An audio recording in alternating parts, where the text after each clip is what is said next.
बंधु माने आजिर एही कार्यक्रम को आपण मानक स्वागत। आजिर एही कार्यक्रमटी सिंह राशि व्यक्ति विशेष मानक पई बहुत गुरुत्वपूर्ण अटे। आजिर एही वीडियो रे आमे माने जानिबा 2024 मसिहार अंतिम मासटी अर्थात डिसेंबर मासटी सिंह राशि व्यक्ति विशेष मानक पई किपरि रहिबो। सिंह राशि मासिक राशिफल उपरे आलोचना करिबा। सिंह राशि व्यक्ति विशेष मानक पई एही डिसेंबर मासटी किपरि रहिबो। तेबे संपूर्ण रूपरे आमे ए विषय विस्तार रूपरे आलोचना करिबा। सिंह राशि व्यक्ति विशेष मानकर स्वास्थ्य, शिक्षा, प्रेम जीवन, वैवाहिक जीवन, भाग्य, क्यारियर एवं व्यापार वाणिज्यर स्थिति किपरि रहिबो एही डिसेंबर 2024 रे से विषय विस्तार रूपरे आलोचना करिबा। नवग्रहंकर स्थिति मध्य देखिबा। नवग्रह केउ प्रकार फल प्रदान करिबारे सक्षम हेबे। यह सहित अशुभत्व प्रदान करुथिबा ग्रह मानक पई किछि विशेष प्रतिकार मध्य जानिबा। सेथिपय आपण माने भिडियोटी को स्किप न करी शेष पर्यंत निश्चय देखंतु एवं आपणकर जदि सिंह राशि होइताय तेबे भिडियोटी को लाइक करी चैनल टी को सब्सक्राइब करि दियंतु एवं कमेंट बॉक्स रे भक्ति एवं श्रद्धार सहित जय श्री जगन्नाथ निश्चय लिखंतु। तेबे बंधु माने आसंतु आरंभ करिबा आजिर एही कार्यक्रमटी को जहाँकि जन्म राशि एवं चंद्र राशि उपरे आधारित अटे। तेबे राशि चक्रर 12 गोटी राशि मध्यरु पंचम राशि हेउची सिंह राशि। तेबे प्रथमे आसंतु जानि नेबा एही डिसेंबर मास आरंभ रे सिंह राशि रे नवग्रहंकर स्थिति किपरि रहिबो। तो सिंह राशि राशि स्वामी अटंती सूर्य एवं सूर्य आपणको कुंडलीर चतुर्थ भावरे बुधଙ୍କ सहित विराजमान अछंती। आपणकर द्वितीय भावरे विराजमान अछंती केतु। आपणकर षष्ठ भावरे विराजमान अछंती शुक्र। सप्तम भावरे विराजमान अछंती शनि। अष्टम भावरे विराजमान अछंती राहु। दशम स्थान रे विराजमान अछंती गुरु एवं आपणकर द्वादश स्थान रे विराजमान अछंती मंगल। तेबे सर्वप्रथमे आसंतु जानि नेबा आपणकर स्वास्थ्य किपरि रहिबो एही डिसेंबर 2024 रे। तो बंधु माने कुंडलीर प्रथम भावटी होइथाय आपणकर स्वास्थ्यर भाव, आपणकर इम्यूनिटी सिस्टम रो भाव एवं आपणकर प्रथम भावर अधिपति हेउछंती सूर्य जे कि आपणकर चतुर्थ भावरे विराजमान अछंती। सूर्य आपणकर चतुर्थ भावरे तो विराजमान अछंती ता सहित बुधଙ୍କ सहित विराजमान अछंती एवं बुधादित्य राजयोगर निर्माण करूछंती। एहा सहित देवगुरु बृहस्पतिଙ୍କର दृष्टि मध्य सूर्यଙ୍କ उपरे रहुछि। तो एही मासरे आपणकर स्वास्थ्य जनित कोनोसी भी समस्या देखा जाउ नाही। मात्र आपणकर नवम भावर अधिपति अर्थात भाग्य स्थानर अधिपति मंगल आपणकर द्वादश भावरे विराजमान अछंती जहा फलरे आपणको अचानक मुंड बिंधा भली समस्या टिके देखा देई पारे। तो आपण जदि केवाडे ट्रैवल करूछंती किंबा केवाडे जाउछंती तो आपणको टिके थक्कापण भली समस्या मध्य देखा देई पारे। कारण मंगल हेउछंती हमर एनर्जी, मंगल ही हेउछंती हमर स्टैमिना। तो जेहेतु मंगल हमर द्वादश भावरे विराजमान अछंती, आपणकर द्वादश भावरे विराजमान अछंती तो आपण जदि बहुत अधिक ट्रैवल करूछंती सेते बेले ई सब समस्या आपणकर टिके देखा देई पारे। नचेत सूर्यंकर स्थिति बहुत भलो रहुछि जहा फलरे एही मासरे आपणकर स्वास्थ्य बहुत भलो रहिबो। केवल आपण जदि बहुत अधिक ट्रैवल करन्ते, बहुत दूर जगह को ट्रैवल करन्ते तो मुंड बिंधा एवं थकापण भली समस्या टिके देखा देबो। एबे आसंतु जानिबा आपणकर शिक्षा क्षेत्र किपरि रहिबो एही डिसेंबर 2024 रे। विद्यार्थी मानक पई किपरि रहिबो एही डिसेंबर मासटी। तो बंधु माने कुंडलीर पंचम भावटी होइथाय आपणक शिक्षार भाव एवं आपणकर पंचम भावर अधिपति हेउछंती देवगुरु बृहस्पति एवं गुरु बृहस्पति आपणकर दशम भावरे विराजमान अछंती। दशम भावटी को केंद्र माना जाय थाए एवं सूर्य एवं बुधଙ୍କର दृष्टि गुरुଙ୍କ उपरे रहुछि एवं अन्य कोनोसी ग्रहଙ୍କର दृष्टि मध्य गुरुଙ୍କ उपरे रहु नाही। गुरु आपणकर केंद्र रे बहुत मजबूत स्थिति रे विराजमान अछंती। गुरु हेउछंती ज्ञानर कारक ग्रह एवं गुरुଙ୍କର स्थिति जेहेतु बहुत भलो रहुछि तो आपणकर ज्ञान बढ़िबो, बुद्धि बढ़िबो। एही मासरे आपणकर पाठ पढ़ार स्थिति बहुत भलो रहिबो। आपणकर मेंटालिटी मध्य भलो रहिबो। आपण गोटे सठिक दिगरे अग्रसर हेबे। पाठ पढ़ारे आपणको कोन करिवार अछि से विषय रे आपण सठिक डिसिजन नै पारिबे। 15 डिसेंबर को सूर्य आपणकर पंचम भाव को चलन करिवे। तो सेतेबेले मध्य पाठ पढ़ा पाई आपणक पाई आहुरी अधिक भल समय रहिबो।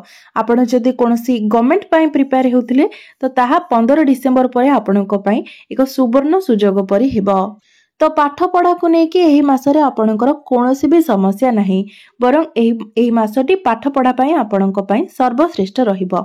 एबे आसंतु जानिबा आपणकर प्रेम जीवन किपरि रहिबो एही डिसेंबर 2024 रे।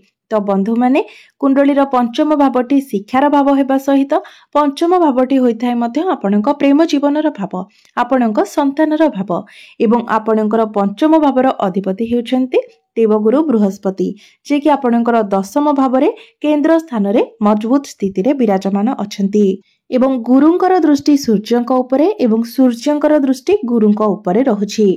तो आपणक पार्टनर को पाई आपणक मध्यरे भल पाइबा बढ़िबो, तांको नेकी आपण पॉजिटिव रहिबे एवं आपणक मध्यरे फीलिंग्स मध्य मजबूत रहिबो, कारण सूर्यंक दृष्टि गुरुंक उपरे एवं गुरुंक दृष्टि सूर्यंक उपरे रहुतिबा हेतु एहा व्यतीत आपणकर राशि स्वामी सूर्य मध्य पंचम भाव को चलन करिवे। तो एही मासरे आपणकर प्रेम जीवन मध्य बहुत भल रहिबो। मात्र आपणकर जेहेतु सिंह राशि अटे एवं आपणकर राष्ट्राधिपति सूर्य अटंती, तो आपण सबुबेले निजको राजा बोली मने करंती। आपण चाहंती आपणक अनुसार ही समस्ते चलंतु, मात्र निज प्रेम जीवन रे आपणको मध्य टिके डाउन हेबाको पड़िबो। तो आपण मध्य टिके डाउन हेबाको चेष्टा करंतु। सबुबेले निजर प्रभुत्व देखाइबा, सबुबेले निजर इच्छा अनुसार अन्य को परिचालित करबा अपेक्षा निजे मध्य बेले बेले डाउन रहिबा आपणक पई भल हेबो।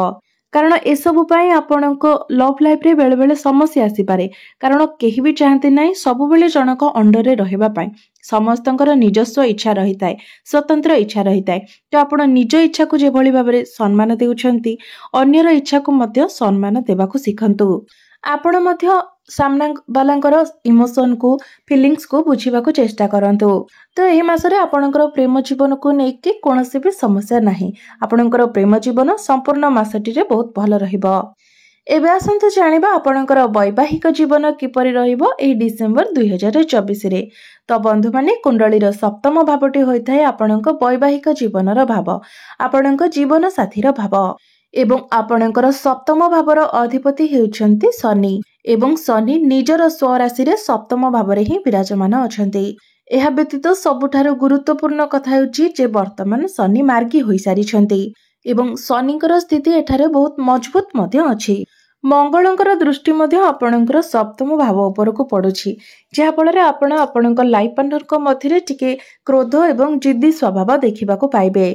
मात्र जदि आमे आपणकर वैवाहिक जीवनर कथा हेबा तो वैवाहिक जीवन रे कोनोसी प्रकारर भी समस्या देखा जाउ नाही, कारण शनि निजर स्वगृह रे ही विराजमान अछन्ति एवं जेतेबेले कोनोसी ग्रह निजर स्वगृह रे विराजमान थांती सेतेबेले से निजर स्वगृह को केबे भी खराब करि न थांती, सेटारे से आपणको अधिक शुभ फल ही प्रदान करिथांती। तो शनि निजर स्वगृह रे विराजमान थाई आपणकर वैवाहिक जीवन को तो भल बनाइबे, या सहित आपणको किछि भल प्लानिंग मध्य देबे, जहाँ आपणकर परिवार सहित केवाडे बुलिबाको जिबा पई हेउ किंबा निजर फैमिली प्लानिंग हेउ आपण किछि ना किछि भाबिबे। एबे आसंतु जानिबा सबुठारु महत्वपूर्ण विषय वस्तु आपणकर भाग्य, क्यारियर एवं व्यापार वाणिज्यर स्थिति किपरि रहिबो एही डिसेंबर 2024 रे। तो बंधु माने कुंडलीर नवम भावटी होइथाय आपणक भाग्यर भाव एवं आपणकर नवम भावर अधिपति हेउछन्ति मंगल, जे कि आपणकर द्वादश भावरे विराजमान अछन्ति एवं मंगल द्वादश भावरे दुर्बल अवस्थारे मध्य अछन्ति। तो बंधु माने जदि सेतेटा किछि आवश्यकता नाही तो एही मासरे आपण किछि बड़ इन्वेस्टमेंट करंतु नाही। जदिओ आपणकर राशि स्वामी मजबूत स्थिति रे अछन्ति, मात्र आपणकर भाग्याधिपति दुर्बल अवस्थारे अछन्ति, सेतिपय एही मासरे आपण कोनोसी भी बड़ कार्य रे हाथ दियंतु नाही। तरबरिया भाबरे एही मासरे आपण कोनोसी भी डिसिजन नियंतु नाही किंबा कोनोसी कार्य करंतु नाही। जदि पारिबे एही मासरे शुभ मांगलिक कार्य को मध्य आपण स्किप करबा पई चेष्टा करंतु, नचेत आपणकर जातक को कोनोसी भल ज्योतिषं को देखांतु, कारण जेतेबेले भाग्याधिपति दुर्बल स्थिति रे थांती सेतेबेले प्रत्येक कार्य रे किछि ना किछि बाधा विघ्न सृष्टि होइथाय। जो कार्य आपणकर 2 घंटा रे होबार थिबो सेही कार्य को आपण 2-3 दिन लागि जाय पारे। तो सेमिति किछि जदि अति आवश्यक न थाए तो एही सब जिनिस गुडी को आपण एही मासरे स्किप करि दियंतु, कारण एही मासरे आपणकर भाग्य टिके दुर्बल देखा जाउछि। ଏବଂ ତାହା ମଙ୍ଗଳଙ୍କ ହେତୁ ହେଉଛି, କାରଣ ଆପଣଙ୍କର ଭାଗ୍ୟାଧିପତି ହେଉଛନ୍ତି ମଙ୍ଗଳ ଏବଂ ମଙ୍ଗଳ ଆପଣଙ୍କର ଦ୍ୱାଦଶ ଭାବରେ ନିଚସ୍ତ ହୋଇଯାଇଛନ୍ତି। ଏବେ ଆସନ୍ତୁ ଜାଣିବା ଆପଣଙ୍କର କ୍ୟାରିୟର କିପରି ରହିବ ଏହି ଡିସେମ୍ବର 2024ରେ। ତ ବନ୍ଧୁମାନେ, ଦଶମ ଭାବଟି ହୋଇଥାଏ ଆପଣଙ୍କର କ୍ୟାରିୟରର ଭାବ, କାର୍ଯ୍ୟକ୍ଷେତ୍ରର ଭାବ ଏବଂ ଚାକିରିର ଭାବ। ଏବଂ ଆପଣଙ୍କର ଦଶମ ଭାବର ଅଧିପତି ହେଉଛନ୍ତି ଶୁକ୍ର ଏବଂ ଶୁକ୍ର ଆପଣଙ୍କର ଷଷ୍ଠ ଭାବରେ ବିରାଜମାନ ଅଛନ୍ତି। 28 ଡିସେମ୍ବରକୁ ଶୁକ୍ର ଆପଣଙ୍କର ସପ୍ତମ ଭାବକୁ ଚଳନ କରିବେ। ତ ବନ୍ଧୁମାନେ, ଶୁକ୍ର ଷଷ୍ଠ ଭାବରେ ନିଜର ମିତ୍ର ଗୃହରେ ବିରାଜମାନ ଅଛନ୍ତି। ତ ବନ୍ଧୁମାନେ, ଏହି ମାସରେ ଆପଣ କାର୍ଯ୍ୟଗୁଡ଼ିକ କରିବେ ଏବଂ ବହୁତ ସହନଶୀଳ ଭାବରେ ଏବଂ ସଚ୍ଚୋଟ ଭାବରେ କାର୍ଯ୍ୟ କରିବେ। ଗୁରୁ ମଧ୍ୟ ଯେହେତୁ ଶତ୍ରୁ ଗୃହରେ ବିରାଜମାନ ଅଛନ୍ତି, ତ ଶତ୍ରୁମାନେ ମଧ୍ୟ ଏହି ମାସରେ ଆପଣଙ୍କୁ ଟିକିଏ ହଇରାଣ କରିପାରନ୍ତି। ଆପଣ ନିଜ କାମକୁ ନେଇକି ଯେତେ ସିରିୟସ୍ ରହିବେ, ଆପଣଙ୍କର ଶତ୍ରୁମାନେ ଆପଣଙ୍କୁ ସେତେ ଅଧିକ ଈର୍ଷା କରିବେ। କାରଣ ଶୁକ୍ର ଆପଣଙ୍କର ଷଷ୍ଠ ଭାବରେ ବିରାଜମାନ ଅଛନ୍ତି ଏବଂ ଷଷ୍ଠ ଭାବଟି ହୋଇଥାଏ ରୋଗ, ଋଣ ଏବଂ ଶତ୍ରୁର ଭାବ। ଏବଂ ଏହି ମାସରେ ଆପଣ ଯେଉଁ କାର୍ଯ୍ୟ କରିବେ, ଆପଣଙ୍କୁ ସେଇ କାର୍ଯ୍ୟର ଆଉଟପୁଟ୍ ଯେତିକି ମିଳିବା କଥା ସେତିକି ଆପଣଙ୍କୁ ମିଳିବ ନାହିଁ। ମାତ୍ର ଏମିତି ନୁହେଁ ଯେ ଆପଣ କାମ କରିବେ ନାହିଁ, ଆପଣ ଏହି ମାସରେ କାମ କରିବେ। କାରଣ ସୂର୍ଯ୍ୟ ମଧ୍ୟ କେନ୍ଦ୍ରରେ ବିରାଜମାନ ଅଛନ୍ତି, ଗୁରୁ ମଧ୍ୟ କେନ୍ଦ୍ରରେ ବିରାଜମାନ ଅଛନ୍ତି। ତ ଆପଣଙ୍କ ମଧ୍ୟରେ ମ୍ୟାନେଜମେଣ୍ଟ ସ୍କିଲ୍ସ ବହୁତ ଭଲ ରହିବ। ଆପଣଙ୍କ ମଧ୍ୟରେ କମ୍ୟୁନିକେସନ ସ୍କିଲ୍ସ ମଧ୍ୟ ଭଲ ରହିବ। ଆପଣଙ୍କ ମଧ୍ୟରେ ଜ୍ଞାନ ରହିବ, ବୁଦ୍ଧିମତ୍ତା ମଧ୍ୟ ରହିବ। ଆପଣ ପ୍ରଶଂସାର ପାତ୍ର ମଧ୍ୟ ହେବେ। ଆପଣ ନିଜ କାର୍ଯ୍ୟକୁ ନେଇକି ପ୍ରଶଂସିତ ହେବେ। ମାତ୍ର ଆପଣଙ୍କର ଶତ୍ରୁମାନେ ଆପଣଙ୍କର ଆଖପାଖରେ ହିଁ ରହିବେ ଏବଂ ଆପଣଙ୍କୁ ସମସ୍ୟାରେ ପକାଇବା ପାଇଁ ଚେଷ୍ଟା କରିବେ। ମାତ୍ର ଏସବୁର ଆପଣଙ୍କ ଉପରେ ସେତେ କିଛି ଅଧିକ ପ୍ରଭାବ ପକାଇବ ନାହିଁ। ତ ଏହି ମାସରେ ଆପଣଙ୍କର କ୍ୟାରିୟର 70% ଭଲ ରହୁଛି। ମାତ୍ର ମନେ ରଖିବେ, ଆପଣ ଆର୍ଗୁମେଣ୍ଟ ଠାରୁ ଦୂରେଇ ରୁହନ୍ତୁ।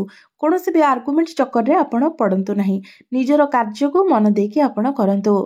ଯେଉଁମାନଙ୍କ ନିକଟରେ କୌଣସି ଚାକିରି ନଥିଲା ଏବଂ ଚାକିରି ପାଇଁ ଆପଣ ପ୍ରିପେୟାର ହେଉଥିଲେ, ତ ଏହି ମାସରେ ଚାକିରି ମିଳିବାର ବହୁତ ଅଧିକ ସମ୍ଭାବନା ରହୁଛି। କାରଣ ଗୁରୁ ଭଲ ସ୍ଥିତିରେ ଅଛନ୍ତି, ସୂର୍ଯ୍ୟ ମଧ୍ୟ କେନ୍ଦ୍ରରେ ବିରାଜମାନ ଅଛନ୍ତି ଏବଂ ଶନି ମଧ୍ୟ ଭଲ ସ୍ଥିତିରେ ଅଛନ୍ତି। ତ ଏହି ମାସରେ ଆପଣଙ୍କୁ ଚାକିରି ମିଳିବାର ବହୁତ ଅଧିକ ସମ୍ଭାବନା ରହୁଛି। ତ ଆପଣ ନିଜର ଚେଷ୍ଟା ଜାରି ରଖନ୍ତୁ। ଏବେ ଆସନ୍ତୁ ଜାଣିବା ଆପଣଙ୍କର ବ୍ୟାପାର ବାଣିଜ୍ୟର ସ୍ଥିତି କିପରି ରହିବ ଏହି ଡିସେମ୍ବର 2024ରେ।